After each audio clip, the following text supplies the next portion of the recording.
നമസ്കാരം. വാർത്തയിലേക്ക് സ്വാഗതം. പ്രധാന തലക്കെട്ടുകൾ. UAEയുടെ 2 എണ്ണ ടാങ്കറുകൾക്കു നേരെ ഇറാന്റെ കനത്ത മിസൈൽ ആക്രമണം. ഇന്ത്യക്കാരനായ നാവികൻ കൊല്ലപ്പെട്ടു. പരിക്കേറ്റവരിൽ 6 ഇന്ത്യക്കാരും 2 യുക്രൈൻ വംശജരും. ഇന്ത്യയിലെ ഇറാൻ ഡെപ്യൂട്ടി അംബാസഡറെ വിളിച്ചു വരുത്തി പ്രതിഷേധമറിയിച്ചു. ഹോർമൂസ് കടലിടുക്കിന്റെ കാവൽക്കാർ തങ്ങളെന്ന് ഇറാൻ വിദേശകാര്യമന്ത്രി. ഹൂതി പിന്തുണയോടെ ചെങ്കടലിലെ ബാബ് അൽ മന്ദബ് ഇടനാഴിയെ മടക്കുമെന്നും ലോകം പട്ടിണിയിലാകുമെന്നും ഇറാന്റെ മുന്നറിയിപ്പ്. ഇന്ത്യൻ ഓഹരി വിപണിയിൽ ഇടിവ്.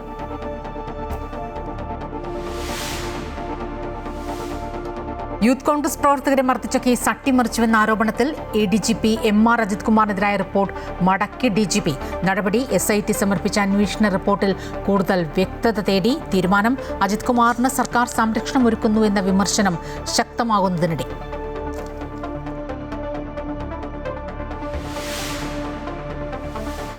തിരുവനന്തപുരം മുനിസിപ്പൽ കോർപ്പറേഷനിലെ കൗൺസിലറായി തിരഞ്ഞെടുക്കപ്പെട്ട സുഗതന എന്ന ഞാൻ നിയമാനുസരണം നടപ്പിലാക്കിയ ഇന്ത്യൻ ഭരണഘടനയോട് യഥാർത്ഥമായ വിശ്വാസവും കൂറും പുലർത്തുമെന്നും പയശങ്കയോ മമതയോ ഈശ്വരനാമത്തിൽ ജയിലിൽ സത്യപ്രതിജ്ഞ ചെയ്ത BJP councillor R Sugathan mayor VV Rajesh സത്യവാചകം ചൊല്ലിക്കൊടുത്തു. റിലേ സത്യഗ്രഹം അവസാനിപ്പിച്ച് LDF. ജയിലിലായതിനാൽ സുഗതന് കൗൺസിൽ യോഗങ്ങളിൽ പങ്കെടുക്കാനാകില്ലെന്നും സ്വമേധയാ അയോഗ്യതയുണ്ടാകുമെന്നും വി ജോയ്.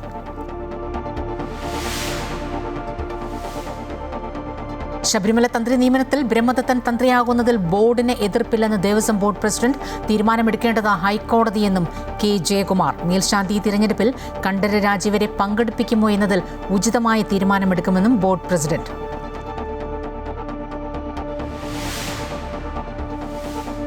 അനുമോദന ചടങ്ങിൽ കുട്ടികളെ അപമാനിച്ച സംഭവത്തിൽ വിശദീകരണവുമായി KT ജലീൽ. അക്ഷരം തെറ്റെഴുതിയ കുട്ടിയുടെ ചെവിക്ക് പിടിച്ചത് തമാശയ്ക്ക്. റിപ്പോർട്ട് ആവശ്യപ്പെട്ട് ബാലാവകാശ കമ്മീഷൻ. വാർത്തകളുടെ അടിസ്ഥാനത്തിൽ നടപടിയെന്നും കുട്ടികൾ പരാതിപ്പെട്ടാൽ തുടർ നടപടിയെന്നും കമ്മീഷൻ.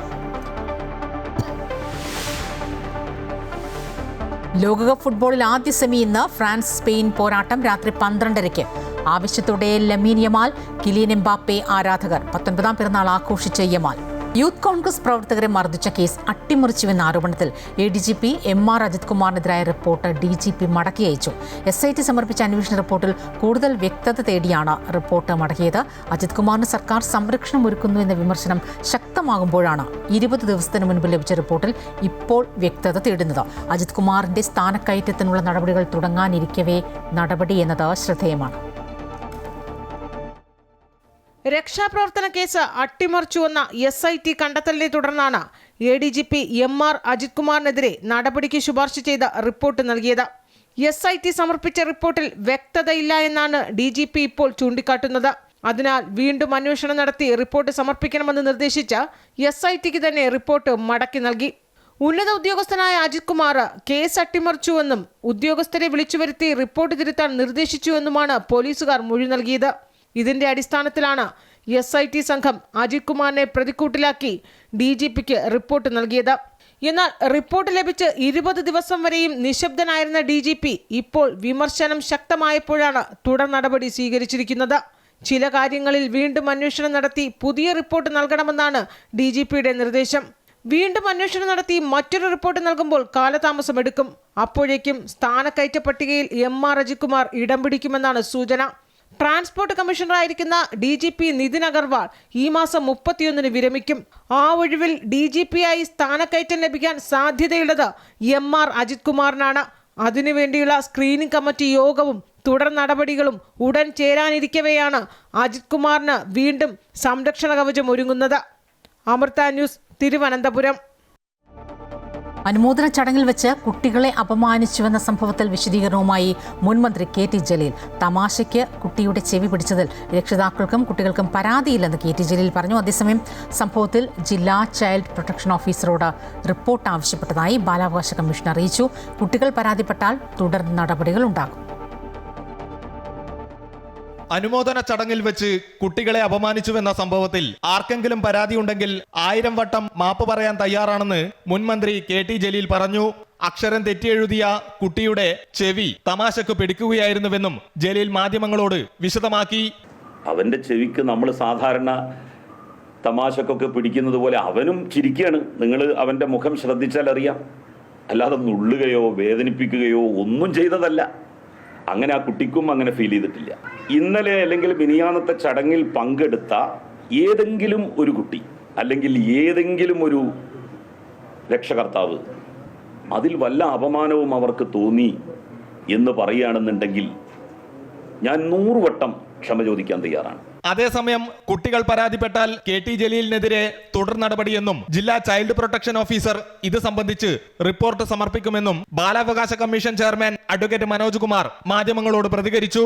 വാർത്തകളുടെ അടിസ്ഥാനത്തിലാണ് റിപ്പോർട്ട് ആവശ്യപ്പെട്ടതെന്നും കമ്മീഷൻ കാസർഗോഡ് പറഞ്ഞു. നമ്മൾ റിപ്പോർട്ട് ആവശ്യപ്പെട്ടിട്ടുണ്ട്. ആ റിപ്പോർട്ട് വന്ന് കഴിഞ്ഞാൽ മാത്രമേ ഇതിനകത്ത് ഇനി എന്ത് നടപടി സ്വീകരിക്കണമെന്നുള്ള തീരുമാനം കമ്മീഷൻ എടുക്കുകയുള്ളൂ. അത് സാധാരണഗതിയിലുള്ള ഒരു നടപടിക്രമമാണ്. എവിടെയും എന്തെങ്കിലും ഒരു ഇൻസിഡന്റ് ശ്രദ്ധയിൽപ്പെട്ടാൽ സ്വാഭാവികമായിട്ട് അതിനകത്ത് നമ്മൾ റിപ്പോർട്ട് ആവശ്യപ്പെടും. ആ റിപ്പോർട്ടിന്റെ അടിസ്ഥാനത്തിലാണ് ബാക്കി നടപടികൾ. അനുമോദന ചടങ്ങിൽ വെച്ച് KT ജലീൽ കുട്ടികളെ അപമാനിച്ചുവെന്ന സംഭവത്തിൽ ജലീലിനെതിരെ തുടർ നടപടികൾ ഉണ്ടായാൽ അത് CPM-ന് വലിയ തിരിച്ചടിയായി മാറുമെന്നാണ് വിലയിരുത്തൽ. അമൃത ന്യൂസ്, കാസർഗോഡ്. UAE എണ്ണ ടാങ്കറുകൾ ആക്രമിച്ചതിന് പിന്നാലെ ഇറാനുമേൽ കൂടുതൽ ആക്രമണങ്ങൾ അഴിച്ചുവിട്ട അമേരിക്ക.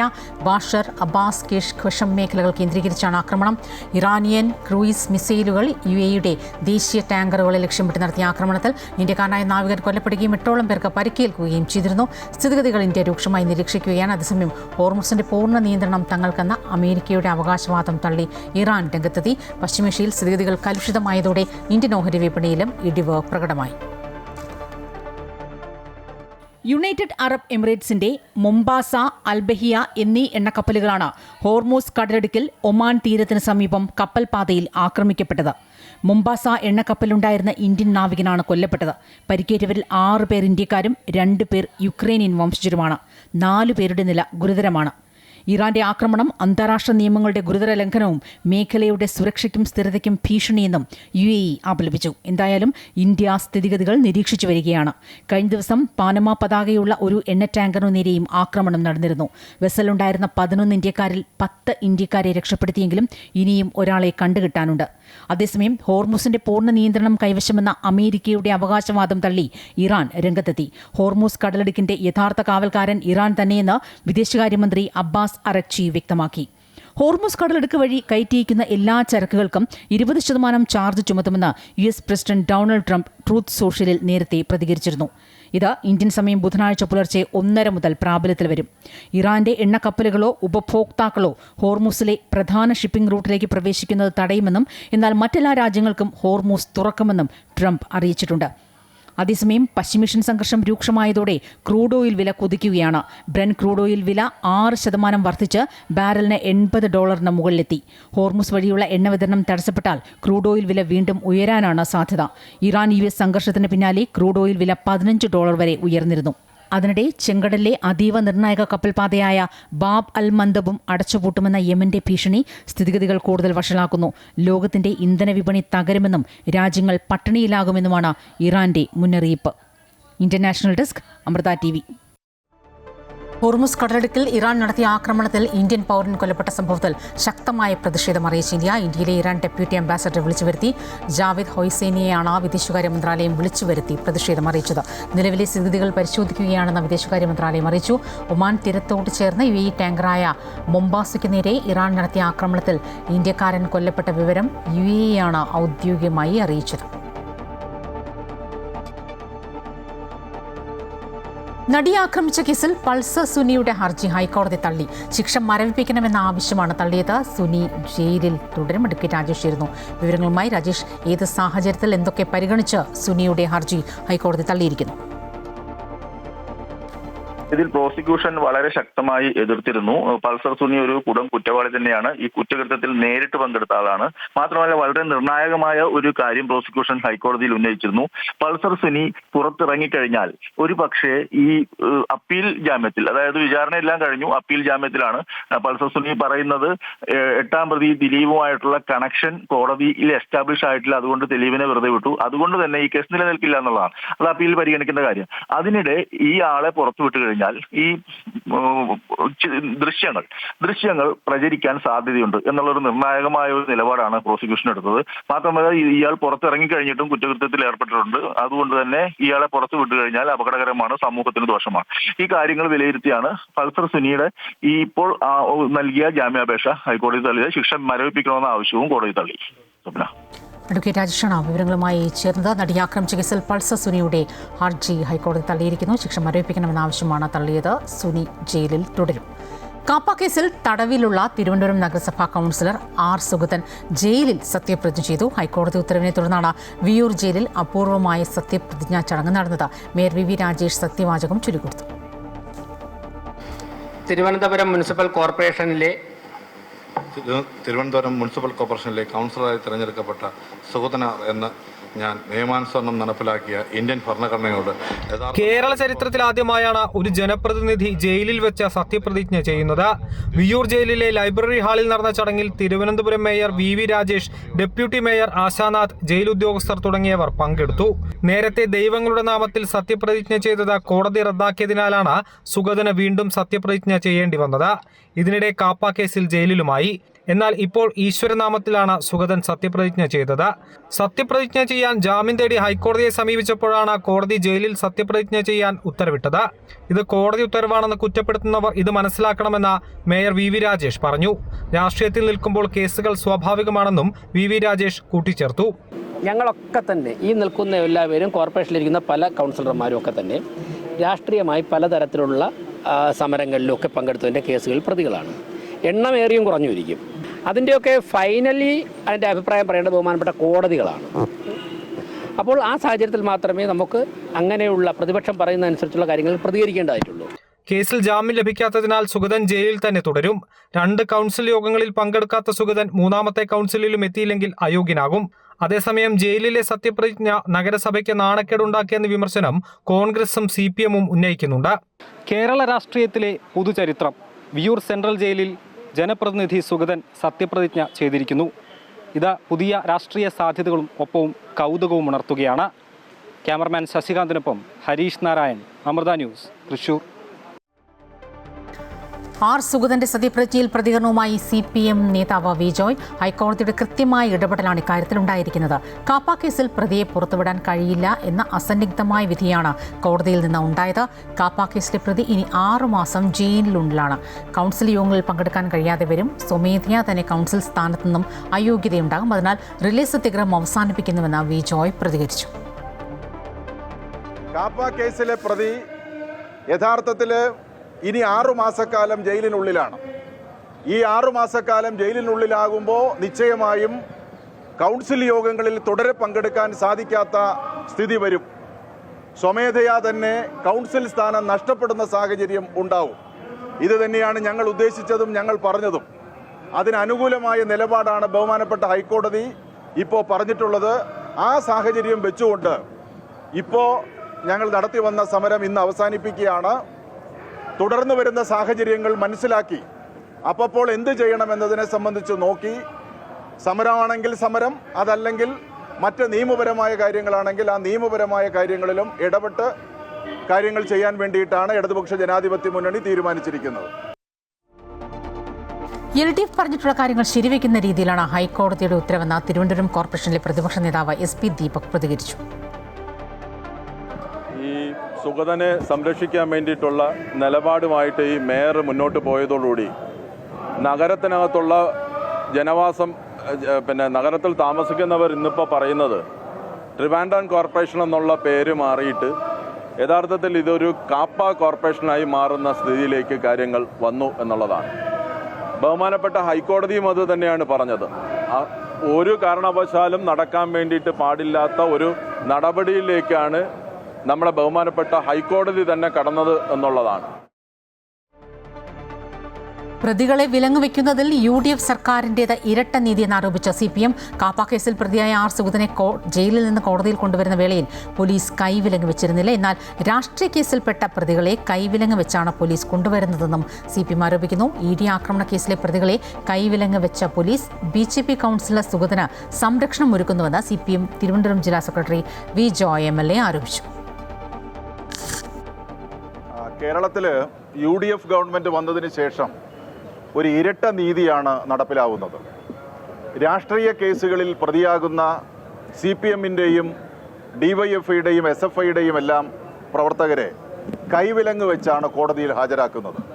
എന്നാൽ കാപ്പ കേസിലെ പ്രതി സുഗതനെ വിയ്യൂർ സെൻട്രൽ ജയിലിൽ നിന്ന് കൊണ്ടുവന്നപ്പോൾ വിലങ്ങ് വെച്ചല്ല കൊണ്ടുവന്നിട്ടുള്ളത്. എല്ലാ സംരക്ഷണവും നൽകിയിട്ടുണ്ട്. ഇപ്പോൾ റെയിൽവേ സ്റ്റേഷനിൽ വന്ന് ഇറങ്ങി വരുന്ന ചിത്രം ഞങ്ങളുടെ പക്കലുണ്ട്. ശബരിമല തന്ത്രി നിയമനത്തിൽ പ്രതികരണവുമായി Devaswom board president K. Jayakumar. Brahmadathan തന്ത്രിയാകുന്നതിൽ ബോർഡിന് എതിർപ്പില്ല എന്നും ഇക്കാര്യം ചൂണ്ടിക്കാട്ടി തന്ത്രി കണ്ഠരര് രാജീവരുടെ കത്ത് തനിക്ക് ലഭിച്ചുവെന്നും ജയകുമാർ അറിയിച്ചു.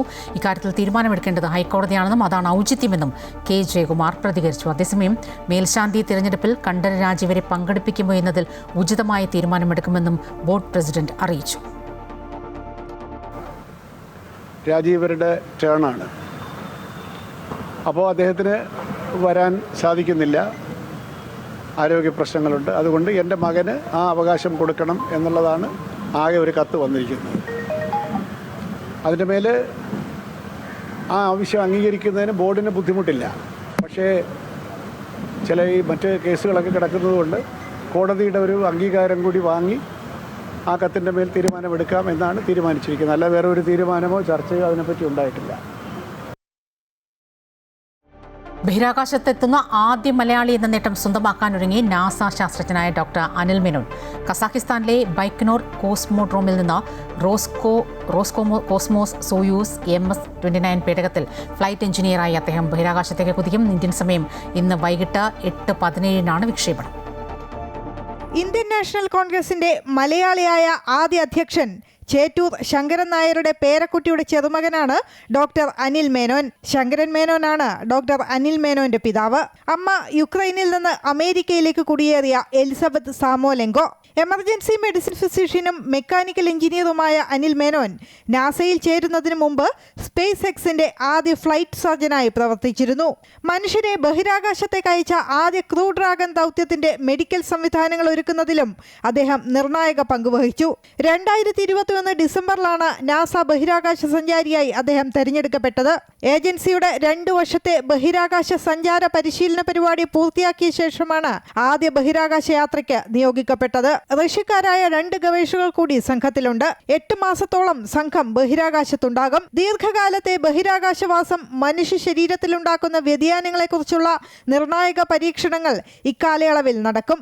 ഭാവിയിലെ ബഹിരാകാശ ദൗത്യങ്ങൾക്കാവശ്യമായ സാങ്കേതിക വിദ്യകളുടെ വികസനവും ദൗത്യത്തിന്റെ ഭാഗമാണ്. കൃത്രിമ ബുദ്ധി ഉപയോഗിച്ചുള്ള ആരോഗ്യ പരിശോധന, സെമി കണ്ടക്ടർ ക്രിസ്റ്റൽ നിർമ്മാണം തുടങ്ങിയ മേഖലകളിൽ സംഘം ഗവേഷണം നടത്തും. ഭാവിയിലെ ചാന്ദ്ര ചൊവ്വ ദൗത്യങ്ങൾക്ക് സഹായകമാകുന്ന പരീക്ഷണങ്ങളും ദൗത്യത്തിന്റെ ഭാഗമാണ്. ഇന്ത്യൻ സമയം രാത്രി 11:56 പേടകം ബഹിരാകാശ നിലയവുമായി വിജയകരമായി ഡോക്ക് ചെയ്യും. ബുധനാഴ്ച പുലർച്ചെ 1:25 അനിൽ മേനോനും സംഘവും ബഹിരാകാശ നിലയത്തിലേക്ക് പ്രവേശിക്കും. ഭാര്യ അന്ന മേനോനും ബഹിരാകാശ സഞ്ചാരിയാണ്. 2024 സെപ്റ്റംബറിൽ സ്പേസ് എക്സ് പോളാരിസ് ഡോൺ സ്വകാര്യ ദൗത്യത്തിന്റെ ഭാഗമായി 5 ദിവസത്തോളം അവർ ഭ്രമണപഥത്തിൽ സഞ്ചരിച്ചിരുന്നു. News desk Amrita news.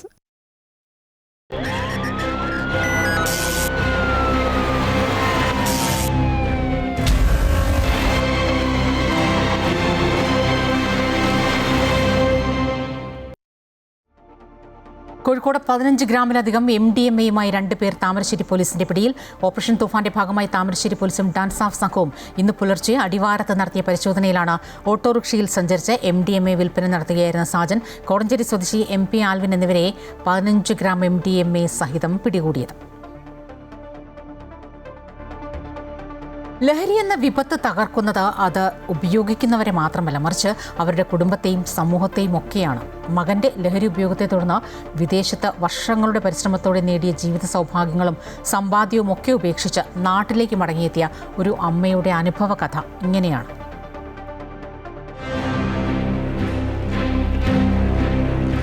മോനിപ്പോൾ 19 വയസ്സായി. ആദ്യമൊന്നും അത്ര തിരിച്ചറിയുന്നുണ്ടായിരുന്നില്ല ഇത് ഉപയോഗിക്കുന്നത്. ഞങ്ങൾ പുറത്താണ്. ഞാൻ എപ്പോഴും വിചാരിക്കും അവിടെ നിന്നൊന്നും ലഭ്യത ഇല്ലാത്ത സ്ഥലമാണ് എന്നുള്ളൊരു കോൺഫിഡൻസ് ഉണ്ടായിരുന്നു. 10 വർഷത്തോളമായി വിദേശത്താണ്. തുടങ്ങിയ സംരംഭമൊക്കെ വിജയത്തിലേക്ക് എത്തുന്ന സമയം. പക്ഷേ മകൻ്റെ ലഹരി ഉപയോഗം സ്വപ്നങ്ങളെയും പ്രതീക്ഷകളെയും കീഴ്മേൽ മറിച്ചു. ഫാമിലിയിൽ നിന്ന് തന്നെ എല്ലാവരും ഒറ്റപ്പെടുത്താൻ തുടങ്ങി. നമ്മൾ ഇത് മക്കൾ ഉപയോഗിക്കുന്നെങ്കിലും നമ്മളെ എല്ലാവരും ഇങ്ങനെ ഒറ്റപ്പെടുത്തുന്ന ഒരവസ്ഥ വന്നു. വല്ലാത്തൊരു മാനസിക അവസ്ഥയിലായിരുന്നു ഞങ്ങളവിടെ. ഇപ്പോൾ സ്വന്തം നാടിന്റെ സുരക്ഷിതത്തിലേക്ക് എത്തിയതിന്റെ ആശ്വാസം ഈ വാക്കുകളിലുണ്ട്. ആകെ ഒരു കൈവിട്ട അവസ്ഥയിലാണ് ഇവിടെ വന്നത്. ഇപ്പോൾ ഒരു ചെറിയ കോൺഫിഡൻസ് ഒക്കെ തോന്നുന്നുണ്ട്. ഇനി ഇങ്ങനെ ഒരു അനുഭവം ആർക്കും ഉണ്ടാകരുതെന്ന് പറഞ്ഞു വെക്കുമ്പോഴും നമ്മുടെ ചിന്താഗതികളിൽ മാറ്റം ഉണ്ടാവണമെന്നാണ് അഭിപ്രായം. ഇങ്ങനെ വൈകുന്നേരങ്ങളിൽ കളിക്കാനുള്ള സംവിധാനവും എല്ലാം ചെയ്തു കൊടുക്കുക, വേറെ വേറെ ആക്ടിവിറ്റീസിലോട്ടൊക്കെ ഒന്ന് എൻഗേജ്ഡ് ആക്കി അവരെ ഒന്ന് ഹെൽപ്പ് ചെയ്യുക, അല്ലാതെ എന്തും തുറന്നു പറയാൻ പറ്റുന്ന ഒരു അറ്റ്മോസ്ഫിയർ അവർക്ക് ഉണ്ടാക്കി കൊടുക്കുക എന്നുള്ളതൊക്കെയാണ് ചെയ്യാൻ പറ്റുന്നത്. തൂഫാൻ പോലുള്ള പദ്ധതികൾക്ക് 100% പിന്തുണ. ഭയങ്കര സപ്പോർട്ടാണ് എനിക്ക്. അത് ഭയങ്കര കോൺഫിഡൻസ് ആണ്. നാട്ടിൽ വന്നപ്പോൾ എനിക്ക് ഭയങ്കര ഒരു സന്തോഷമാണ്. ഇരകളാകുന്നവരിൽ ഏറെയും കൗമാരക്കാരാണ്. അവർക്ക് കലാകായിക പരിപാടികളിൽ കൂടുതൽ സജീവമാകാനുള്ള അവസരമൊരുക്കുക എന്നത് ഒരു പ്രതിരോധ മാർഗം കൂടിയാണ്. പല തലങ്ങളിൽ പല രീതിയിൽ ഇത്തരത്തിലുള്ള സംഭവങ്ങൾ ഉണ്ട് എന്നത് നമ്മളെ ആശങ്കപ്പെടുത്തേണ്ടതും ചിന്തിപ്പിക്കേണ്ടതുമായിട്ടുള്ള കാര്യങ്ങളാണ്. ക്യാമറമാൻ ജോസിനൊപ്പം Aby John Thomas, Amrita news, Thiruvananthapuram. ഉപരാഷ്ട്രപതി CP രാധാകൃഷ്ണന്റെയും കേന്ദ്രമന്ത്രി സുരേഷ് ഗോപിയുടെയും പരാമർശങ്ങളിൽ പരസ്യ പ്രതികരണത്തിനില്ലെന്ന് ആവർത്തിച്ച് NSS general secretary G. Sukumaran Nair. ഉപരാഷ്ട്രപതിയുടെയും സുരേഷ് ഗോപിയുടെയും വാക്കുകൾ BJPയുടെ നിലപാടല്ലെന്ന് BJP സംസ്ഥാന അധ്യക്ഷൻ രാജീവ് ചന്ദ്രശേഖറിന്റെ പ്രസ്താവന സ്വാഗതാർഹമെന്നും G. സുകുമാരൻ നായർ പറഞ്ഞു. അദ്ദേഹം തന്നെ ഉപരാഷ്ട്രപതിയെയും സുരേഷ് ഗോപിയെയും തിരുത്തിച്ചു. ആരുമായും NSS ഏറ്റുമുട്ടാനില്ല. ഈ വിഷയത്തിൽ പരസ്യ പ്രസ്താവനയ്ക്കില്ല എന്നും സുകുമാരൻ നായർ വ്യക്തമാക്കി. പയ്യന്നൂരിലെ 1.5 വയസ്സുകാരന്റെ മരണത്തിൽ ആരോപണം നേരിടുന്ന ബേബി മെമ്മോറിയൽ ആശുപത്രിയിലെ 2 ഡോക്ടർമാരുടെ മൊഴി രേഖപ്പെടുത്തി. പീഡിയാട്രിഷ്യൻ ഡോക്ടർ ആശ, പ്ലാസ്റ്റിക് സർജൻ ഡോക്ടർ ആരതി അന്തർജനം എന്നിവരുടെ മൊഴിയാണ് രേഖപ്പെടുത്തിയത്. കുട്ടിക്ക് അനസ്തേഷ്യ നൽകിയതിൽ ഡോക്ടർ അഞ്ജലി പുതുവാളിനെ ഇന്ന് ചോദ്യം ചെയ്യും. പോലീസ് റിപ്പോർട്ട് DMOയ്ക്ക് കൈമാറിയിട്ടുണ്ട്.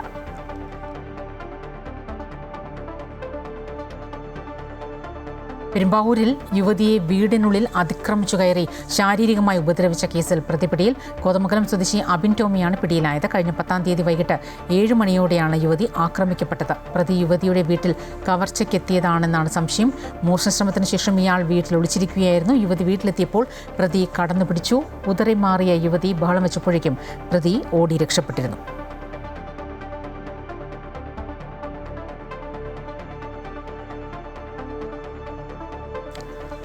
PSC അട്ടിമറി സർക്കാർ അന്വേഷിക്കുന്നുണ്ടെന്ന് മന്ത്രി OJ ജനീഷ്. KS ഉൾപ്പെടെയുള്ള പരീക്ഷകൾ സംശയത്തിന്റെ നിഴലിലാണ്. ഒട്ടനവധി നിയമനങ്ങളിൽ തെറ്റുകൾ നടന്നിട്ടുണ്ട്. ക്രമവിരുദ്ധമായി സർവീസിൽ കയറിയവർക്കെതിരെ നടപടി വേണം. ഈ നാട്ടിലെ ചെറുപ്പക്കാരോട് ദ്രോഹം ചെയ്തവരെ നിയമത്തിന് മുന്നിൽ കൊണ്ടുവരണമെന്നാണ് യൂത്ത് കോൺഗ്രസിന്റെ നിലപാടെന്നും ഇക്കാര്യത്തിൽ വരും ദിവസങ്ങളിൽ യൂത്ത് കോൺഗ്രസ് സമരം നടത്തുമെന്നും മന്ത്രി വ്യക്തമാക്കി. വർഷക്കാലം ഗുരുതരമായ അഴിമതി നടന്നിട്ടുണ്ടെന്നുള്ളതാണ് നമുക്ക് ബോധ്യപ്പെടുന്നൊരു കാര്യം. ഈ നാട്ടിലെ ചെറുപ്പക്കാരോട് ഇതുപോലെ ദ്രോഹം ചെയ്ത ആളുകളെ അതിൻ്റെ നിയമത്തിന് മുമ്പിലേക്ക് കൊണ്ടുവരേണ്ട സാഹചര്യമുണ്ട് എന്ന് തന്നെയാണ് യൂത്ത് കോൺഗ്രസിൻ്റെ നിലപാട്. അതുകൊണ്ടാണ് PSCയുടെ ഓഫീസിന് മുമ്പിലേക്ക് യൂത്ത് കോൺഗ്രസ് സമരം നടത്തിയെന്ന് തള്ളിക്കയറിയത്. ഇപ്പോൾ നാളെയും മറ്റന്നാളുമായി വീണ്ടും യൂത്ത് കോൺഗ്രസിൻ്റെ സമരങ്ങൾ തിരുവനന്തപുരത്ത് ഇതുമായി ബന്ധപ്പെട്ട് തന്നെ ആലോചിക്കുന്നുണ്ട്. ഞങ്ങളിപ്പോൾ ഇത്രയും സമരം ചെയ്തപ്പോഴും ഇപ്പോൾ ഞങ്ങളാണല്ലോ ഭരിക്കുന്നത്.